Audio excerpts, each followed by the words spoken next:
Hello friends. कैसे हैं आप लोग? आई होप आप लोग बढ़िया होंगे। आज हम लोग हिंदी भाषा और शिक्षण शास्त्र पढ़ने वाले हैं, जो हमारे सीटेट में हर बार इससे क्वेश्चन देखने को मिलता है।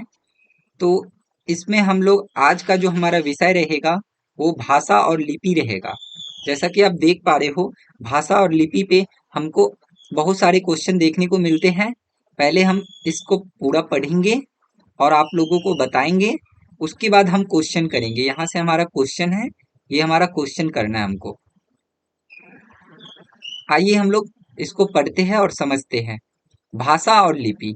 भाषा मानव द्वारा विचारों के आदान प्रदान के लिए जिस साधन का प्रयोग किया जाता है उसे भाषा कहते हैं। सही बात है। मानव जब मनुष्य जो एक दूसरे को जो अपना विचार या अपना बात कुछ जो आगे वाले के पास रखता है, उसी का उसी उस संप्रेषण को ही हम लोग भाषा कहते हैं। बस हम इतना ही समझेंगे। जो भाषा आदान प्रदान की एक प्रक्रिया है बस।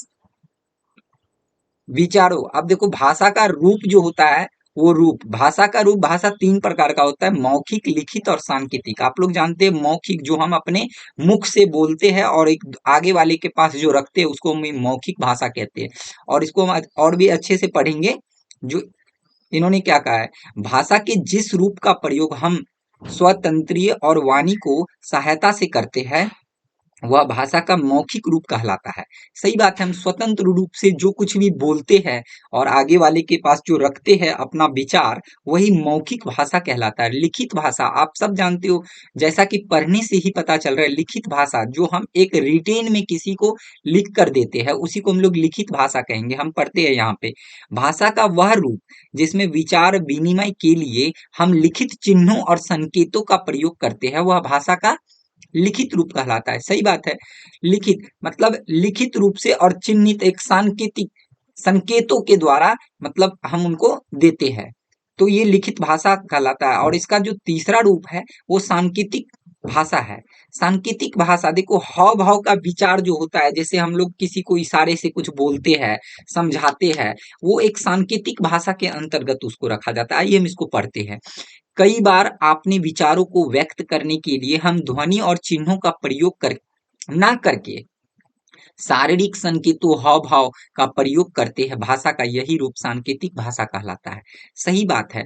जब हम किसी को अपने मुख से ना बोलकर, किसी रिटेन में ना लिखकर, जब उनको हम कुछ ऐसा नहीं देते हैं, अपने मतलब कि हाव भाव से या अपने शारीरिक मतलब शरीर के द्वारा, या तो फिर हम अपने अ, मुख मतलब सिर्फ उनको हम इस तरीके से समझाएं जिसमें हमारा लिखित और मौखिक रूप नहीं व्यक्त किया गया हो, उसी को हम सांकेतिक भाषा कहते हैं। अब देखो लिपि के बारे में, तो लिपि आप लोग जानते होंगे, जो किसी भी भाषा को लिखित अस्थायी रूप देने के लिए जिन चिन्हों अथवा लिखित संकेतों का प्रयोग किया जाता है वही लिपि कहलाता है। सही बात है। जो हम लोग जो भी लिखते हैं ना कोई भी भाषा को, जो उसको हम लोग लिख के आगे वाले के पास प्रकट करते हो वही लिपि कहलाता है। ठीक है ना। इसके अंदर भी आप लोग इसको पढ़ लीजिएगा। मैं आपको थोड़ा जूम कर देता हूँ, आप इसको देख सकते हैं और इसको पढ़ लीजिएगा आप, क्योंकि इसमें बहुत कुछ बताया गया है जो आपको क्वेश्चन से रिलेटेड होता है। इस प्रकार से आप यहाँ पे देख सकते हैं। जैसे देखो लिपि, हम लोग जानते हैं हिंदी जो होता है वो देवनागरिक लिपि में लिखी जाती है, संस्कृत भी देवनागरिक लिपि में लिखी जाती है, पंजाबी गुरुमुखी लिपि में लिखा जाता है और अंग्रेजी को हम लोग रोमन लिपि में लिखते हैं। जैसे कि आप जानते होंगे, जैसे मान लीजिए हमको कुछ राम लिखना है तो RAM हम लोग जो लिखते हैं ना, वो रोमन लिपि में लिखा जाता है। इस वजह से इसको हम लोग रोमन में ही अंग्रेजी का जो लिपि होता है वो रोमन होता है। तो भाषा परिवार, आप भाषा का बहुत बड़ा परिवार है, क्योंकि भाषा हमारे यहाँ जो है ना विश्व में बहुत सारी भाषाएं हैं। आप सब जानते हैं। अगर आप पढ़िएगा तो आपको देखने को, लेकिन मुख्य रूप से जो है ना 12 भाषा को ही हमारे यहाँ मान्यता दिया गया है। अदरवाइज तो हमारे अगर पूरे विश्व की बात किया जाए तो 7,000 से भी ज्यादा भाषाएं हमारे पूरे विश्व में है। अब मुख्य रूप से परिवारों की विभक्त 12 रूपों में भाषा को विभाजित किया गया है, जिनमें आपको दिया गया है भारोपीय, द्रविड़, चिन्ह, समेटिक, हमेटिक, आग्नेय, यूराल, अल्ट्राइक, बाटू, अमेरिकी, काकेरी, साडू अथवा बासुमेन। ठीक है ना, इस प्रकार से। चलिए अब हम लोग क्वेश्चन करते हैं। देखिए ये जो क्वेश्चन आप करेंगे ना, ये बहुत इंपॉर्टेंट क्वेश्चन है, इस पे आप बिल्कुल बहुत अच्छे से ध्यान दीजिएगा और ध्यान देके इसका जवाब दीजिएगा। ठीक है ना। निम्नलिखित में से देवनागरिक लिपि की कौन सी विशेषता नहीं है? देखो देवनागरिक लिपि आप सब अभी जस्ट पढ़े हैं, जो देवनागरिक लिपि हिंदी, संस्कृत, पंजाबी। हिंदी संस्कृत को हम लोग देवनागरिक लिपि कहते हैं, इसमें बोल रहा विशेषता नहीं है। तो देखो एक ध्वनि के लिए प्राय एक ही चिन्ह, ऐसा थोड़ी होता है एक ध्वनि के लिए एक चिन्ह। संस्कृत के लिए भी चिन्ह हो सकता है, उसके बाद हिंदी के लिए भी चिन्हित हो सकता है, तो ये तो आंसर होगा नहीं। कुछ वर्णों का उच्चारण नहीं होता। हाँ ये बात तो हो सकता है, इसलिए हो सकता है कि सभी वर्ण का उच्चारण देवनागरिक लिपि में हो, ये पॉसिबल नहीं है। तो कुछ वर्णों का उच्चारण नहीं होता है। आगे भी हम लोग पढ़ते हैं, जैसा उच्चारण वैसा लिखना, ऐसा नहीं है जैसा उच्चारण रहेगा वैसा ही लिखा जाता है। स्वर व्यंजन का वैज्ञानिक वर्गीकरण ऐसा नहीं। तो कुछ वर्णों का उच्चारण नहीं होता, यही हमारा आंसर होगा। आप नीचे देख सकते हैं, यहाँ पे दिया हुआ है उत्तर एक का बी दिया हुआ है। ठीक है ना।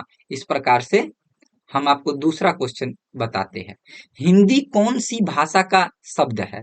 तो आप सब जानते हैं देवनागरिक लिपि का भाषा का शब्द है। इसमें तो देख आपको दिखाना नहीं होगा हमको, क्योंकि देवनागरिक लिपि का ही भाषा है हिंदी जो है। ठीक है ना, समझ रहे हैं। आगे पढ़ते हैं। सॉरी सॉरी सॉरी सॉरी, यहाँ पे संस्कृत है, फारसी है, उर्दू है, प्राकृतिक है। प्राकृत है। देखो तो हिंदी कौन सी भाषा का शब्द है? तो हिंदी जो हमारा है ना वो फारसी का शब्द है। क्या है? फारसी का शब्द है। हिंदी हमारा फारसी का शब्द है। ये आपको ऊपर में लिखा हुआ था, आप अगर पूरा इसको पढ़ोगे अंदर का तो आपको देखने को मिल जाएगा। अब तीसरा क्वेश्चन है हमारा, हिंदी किसी एक रूप भाषा का नाम ना होकर एक भाषा परंपरा का नाम है, यह कथन किस भाषाविद का है? देखो ये कह रहा है हिंदी किसी एक भाषा का नाम ना होकर भाषा परंपरा का नाम है, ये किसने कहा है? तो ये जो आपको कहा गया है वो हजारी प्रसाद द्विवेदी के द्वारा। ठीक है ना। नेक्स्ट क्वेश्चन हमारा है, निम्नलिखित में से कौन सी भाषा संस्कृत भाषा की अपभ्रंश है? तो संस्कृत भाषा की अपभ्रंश जो है वो हमारा पाली है। फोर्थ का डी, हाँ पाली भाषा है। ठीक है ना। देखो सर्वप्रथम भाषा का प्रयोग किस रूप में होता है? तो हम लोग जानते हैं सर्वप्रथम भाषा का रूप प्रयोग जो होता है ना वो आपको सांकेतिक रूप में होता है। सर्वप्रथम भाषा का प्रयोग किस रूप में होता है? सांकेतिक रूप में, राइट। देखो सांकेतिक रूप में इसको हम इस प्रकार से समझा सकते हैं ना, जो बच्चा जब एक बालक जब बहुत छोटा होता है तो वो कुछ बोल नहीं पाता है, ना ही वो लिख पाता है, लेकिन वो अपने हाव भाव के इशारे से आपको कुछ समझा सकता है। तो सांकेतिक भाषा होता है भाषा का प्रथम रूप। उसके बाद हमारा क्वेश्चन है, भारत देश में सर्वाधिक बोली जाने वाली भाषा कौन सी है? तो हमारा सर्वाधिक बोली जाने वाला भाषा जो है वो हिंदी ही है। ठीक है ना। 6 का हमारा हिंदी, 6 का देखिए सी दिया हुआ है, हिंदी है। ठीक है ना। क्योंकि भारत देश में ज्यादातर लोग आप जहां जाओगे ज्यादातर आपको हिंदी बोलने को ही मिलेगा। इंग्लिश भी है, मल्टी मल्टी नेशनल लैंग्वेज है, लेकिन आपको इंग्लिश उतना नहीं बोला जाता है जितना आपको हिंदी की अपेक्षा इंग्लिश कम बोली जाती है भारत में खासकर। ठीक है। आगे हम लोग करते हैं, मानक हिंदी से क्या तात्पर्य? मानक हिंदी से देखो साहित्य पुस्तकों की भाषा है, साधारण बोलचाल की भाषा है, श्रेष्ठ और हमको लग रहा है साहित्यिक पुस्तकों की भाषा। मानक हिंदी की भाषा जो है ना वो साहित्यिक, हाँ साहित्यिक पुस्तकों की भाषा है हमारा। ठीक है ना। मानक हिंदी साहित्यिक पुस्तकों की भाषा है। हिंदी भाषा किस लिपि में लिखी जाती है? आप सब जानते हैं जो हिंदी भाषा देवनागरिक लिपि में लिखी जाती है। हिंदी और संस्कृत ही भाषा एक ऐसी भाषा है जिसको देवनागरिक लिपि में लिखी जाती है। विश्व में कुल कितनी भाषा भाषा परिवार की भाषाएं हैं? तो 12 भाषाएं हम लोग अभी ऊपर पढ़े थे जो परिवार की भाषाएं होती है। ठीक है ना। 12 भाषाएं आप नीचे देख भी सकते हैं, 9 का बी। ठीक है। आगे हमारा क्वेश्चन है, जो भाषा भारत में मुख्यतः कितने भाषा परिवारों की भाषा बोली जाती है? परिवारों की भाषा कितनी बोली जाती है? तो इसको जरा देखना होगा।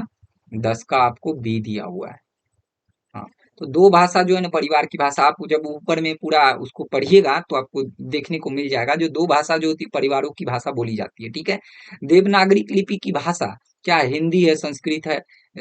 देवना सॉरी सॉरी देव भाषा कौन सी भाषा है? तो देव भाषा, देखो देव देव मतलब भगवान होता है, आप सब जानते हो। संस्कृत की भाषा जो होती है ना वही देव भाषा होती है, ठीक है ना।